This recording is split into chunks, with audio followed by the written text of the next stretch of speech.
Since nakuha nga po ng Dallas Mavericks ang 2-1 na kalamangan kontra sa OKC Thunder, kailangan na lamang nga po ng kanilang team na manalo ng 2 laro upang dumiretso sa Western Conference Finals. Ngunit ayon nga sa naging pahayag ni Kyrie Irving, bagamat man angat na sila sa kanilang laro, hindi pa rin sila masyadong magpapakampante, gayong alam nga po nila hindi magiging madali ang kanilang susunod na laban. Inaasahan rin naman na magiging desperado ang Oklahoma sa kanilang Game 4, kaya kailangan nga nilang doblehin ang effort na ipapakita dito. At para nga po kay Kyrie Irving, ilang beses na rin naman nga po siyang nabigo sa playoffs ng mga nagdaang taon. Kaya ngayon nga pong nagkaroon muli siya dito ng pagkakataong makapag-compete.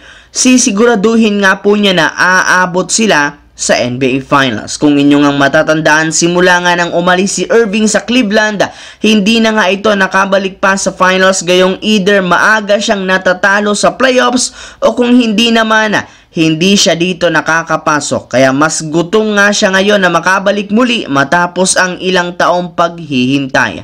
Samantala, matapos nga pong hindi makapasok ang Golden State Warriors sa playoffs, isang malinaw na sinyales hindi na sapat ang kanilang lineup na kanilang ginagamit ng mga nagdaang taon. Kaya kailangan na nga talaga ng kanilang team na gumawa ng malaking pagbabago kung gusto nilang maging competitive muli. At magagawa nga iyan ang team ng Warriors kung sakali mang makakuha sila ng isang bagong superstar na mas makakatulong kay Stephen Curry.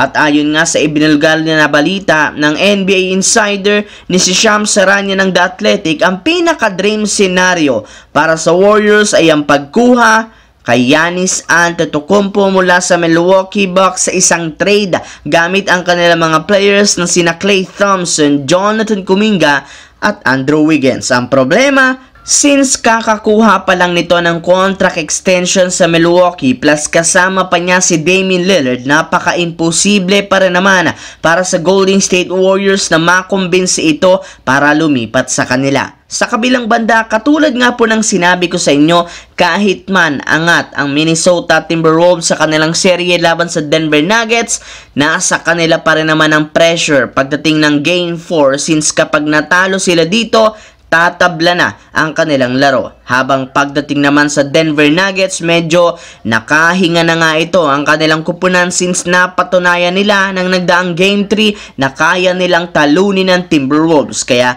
pinagpapatuloy lamang nga ng kanilang team ang kanilang mga ginagawang plays ng mga malalaro, kagaya na lamang ng pag-set ng mga double screen upang makagalaw ng mas maayos sina Nikola Jokic at Jamal Murray. Sa ganyang paraan, magkakaroon sila ng space para makapag-operate ng opensa. And guess what mga idol, gaya ng Game 3, tambakan na naman ang naging laro sa first half ng laban. Bagamat man sinubukan ni Anthony Edwards na makabawi sa second half, hindi pa rin ito sapat para sumabay.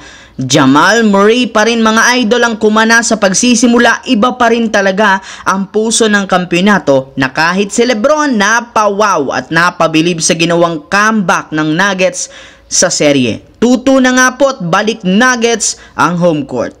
So that's it mga idol, ang ating bagong video na ating pinag-usapan ngayon. Once again, this is your J-Zone TV. Huwag kalimutang mag-like, mag-subscribe, pindutin ang notification bell sa aking channel para lagi kayo maging updated sa mga videos na pinapalabas ko. Isang malaking shoutout sa lahat mga idol. Maraming salamat po.